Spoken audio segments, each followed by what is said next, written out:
लोगों की पता नहीं क्या एक्सपेक्टेशंस है कनाडा से।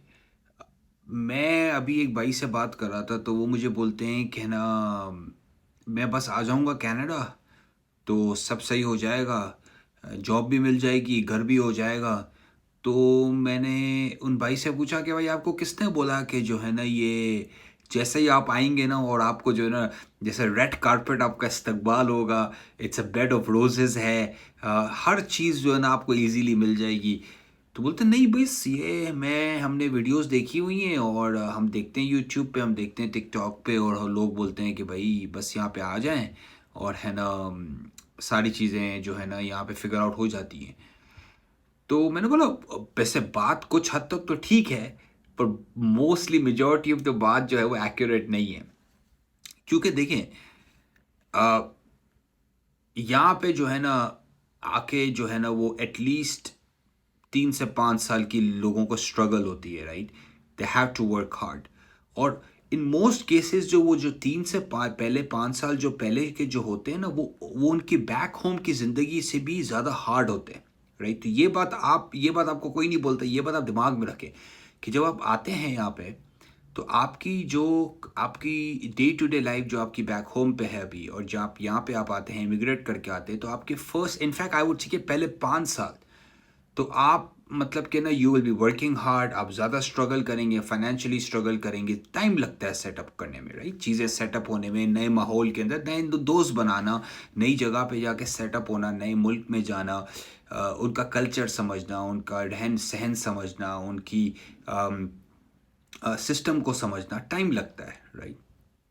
तो no it's not bed of roses. तो पहली बात तो ये है कि भाई अगर आपको कोई भी बोल रहा है ना कि ये बेड ऑफ रोजेस है तो वो गलत बयानी कर रहा है, क्योंकि यहाँ पे आके 5 साल आपको लगते हैं। अच्छा, एक और भी जो जर्नली लोग बोलते हैं कि भाई जो आ जाते हैं यहाँ पे और फिर जिनको मतलब कि जो है ना कंप्लेन कर रहे होते हैं, तो उनमें आप एक चीज़ भी कॉमन देखेंगे कि एक तो है कि वो अपनी रिसर्च करके नहीं आते।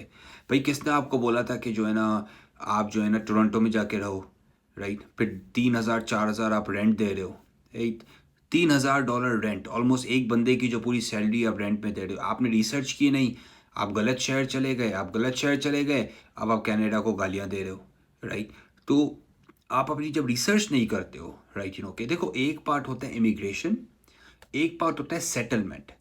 इमिग्रेशन का काम ये होता है कि भाई आपको मिल गया है ना, आपको ऑफिशियली एक बार वीज़ा या मतलब कि जो है ना ऑफिशियली एक परमिशन मिल गई आपको कि आप कंट्री में आ सकते हैं, तो that part is immigration, right.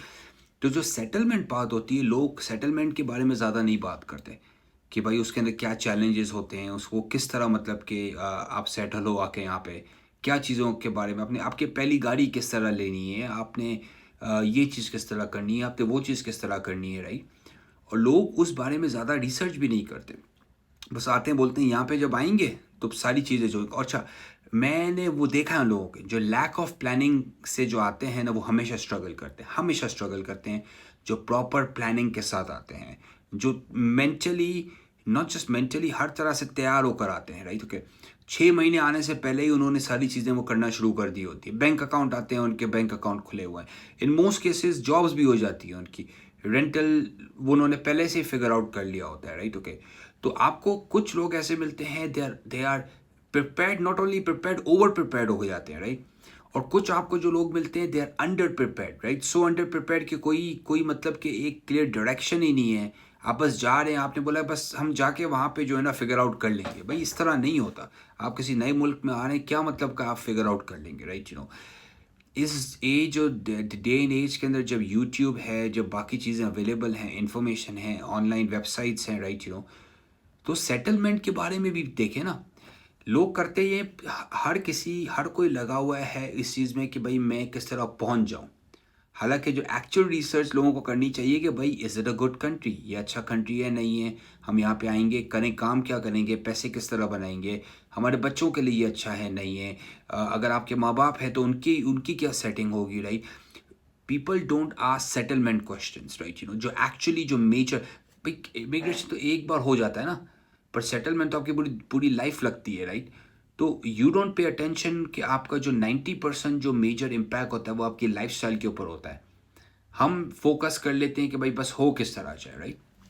तो बोलने का मकसद क्या है? बोलने का मकसद ये है कि उन भाई की तरह ना बने जो नॉट ओनली अंडर प्रिपेयर्ड हैं या जो खुश फहमी में रहते हैं कि यहाँ पे आके बस सारी सारी चीज़ें जो है ना खुद ही खुद फिगर आउट हो जाएंगी and it's a bed of roses. नहीं सर, ऐसा नहीं है। यहाँ पे आपको पहले 5 साल तो आपको बड़ी गधा मजदूरी करनी पड़ेगी। और ये बात भी आप दिमाग में याद करके आइए। देखो, यहाँ पे आपकी मासी, ड्राइवर और आपके हेल्पर्स नहीं होते, तो आपको सारे काम करने पड़ेंगे। यहाँ पे मुझे बहुत सारे लोग मिलते हैं, बोलते हैं कि यार देखो, कनाडा के गलती कर दी, अब जो है ना अब धक्के खा रहे हैं। तो भाई किसने बोला था आप कनाडा आइए? राइट, आप जाइए उधर रहिए भाई, लेकिन बैक होम रहिए, राइट, यू नो के। तो रिसर्च नहीं करते, आ जाते हैं, फिर कंप्लेन करते हैं कि भाई this is not working out. तो कंप्लेन की वजह, चलो मैं उनके लिए समझ में आता है कि जो रिसर्च की, जो बेचारे आ गए, फिर उनके साथ फॉर सम वन रीज़न और another things didn't work out, right? कुछ होता है, कभी कभार कुछ हो जाता है, बट उनके लिए तो ये जस्टिफाइबल नहीं है कंप्लेन करना, जिन्होंने अपनी रिसर्च ही नहीं की है प्रॉपरली, राइट? और अगर आप मैं बोलता हूँ सर, अगर आपकी आदतें ख़राब है, मतलब कि लाइक आपको पानी, अगर टेबल पे आपको आपको पानी मिलता है, आपके जो है ना खाना आपको बना हुआ मिलता है, कपड़े आपको इस्त्री नहीं करने पड़ते, अ, और अब यहाँ पे आके एक्सपेक्ट करते हैं कि थिंग्स विल चेंज। नहीं नहीं नहीं, यहाँ पे आके आपने काम ज़्यादा करना है, राइट? तो मेंटली रेडी होके आइए। मेंटली मोस्टली लोग 90% ऑफ इट रेडी होके नहीं आते, पे कंप्लेन करते हैं कि यार अच्छा मैंने खाना भी बनाना है, अच्छा मैंने घर की सफाई भी करनी है। तो भाई कौन करेगा? क्या ट्रूडो आके करेगा आपकी घर की सफाई, राइट? ऐसा तो नहीं हो सकता ना। सही है, आप एक बार फाइनेंशियली वेल सेट हो जाएं, फिर क्लीनर्स या फिर कुछ लोगों को बुला लिया करे भाई, जब पैसे पैसे अगर अफोर्ड कर सकते हैं। बट ये तो कोई बात ही नहीं हुई ना कि ये चीज़ें आप भी करेंगे। और इसी से मैं आपको बच्चों की एग्जांपल देता हूँ। मैं 2 स्टूडेंट्स को जानता हूँ, राइट? ओके, वो एक ही जगह पे साथ रहते हैं। और अच्छा, एक का जो ताल्लुक है वो बेसिकली जो है ना कराची में बिजनेस फैमिली से है, they are very well set. अब उनका बच्चा जब यहाँ पे आया, तो वो मतलब कि उसके थाट वाट, मतलब कि वो कहीं का जॉब भी नहीं करे। उसने बोला कि अच्छा मैं डिलीवरी की जॉब करूँगा। क्या हो गया भाई, मैं डिलीवरी को तो मैं कभी कभी मैं डिलीवरी ड्राइवर बनूंगा ही नहीं भाई। अच्छा, ऑन द अदर हैंड जो दूसरा बच्चा जो था ना, वो आया था लेकिन मिडिल क्लास से। तो उसको तो पता था कि भाई कोई पैसे तो आने ही नहीं है पाकिस्तान से। और तो उसने जो मेहनत की, वो जॉब्स कर रहा है, वो इधर उधर लगा हुआ है, हाथ पैर मार रहा है। और ऑनेस्टली जो बच्चे ने हाथ पैर मारे ना, जो मिडिल इनकम फैमिली से आया था, he is more successful than the person जो हायर इनकम फैमिली, लेकिन he came from rich background. क्योंकि उन्होंने उन्होंने क्या किया, वो कंप्लेसेंट हो गए कनाडा में आके, बस लाइक बस हो जाएगा, सब हो जाएगा, बाप का पैसा है, राइट? तो यहाँ का सिस्टम की अच्छी बात क्या है? देखिए, यहाँ के सिस्टम की बात अच्छी है कि मेहनत करने वाला आगे बढ़ जाएगा, राइट?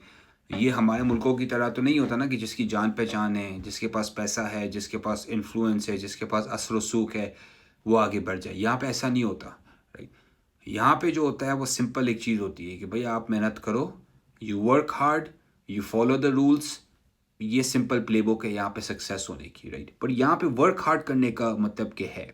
अपॉर्चुनिटीज़ बहुत है, वो वर्क हार्ड करना है, राइट? अब बैठे बैठे बोलो कि अब मैं खा लूँ, बस मेरे हाथ पे मुझे चीज़ें मिल जाएं, ऐसा नहीं हो सकता।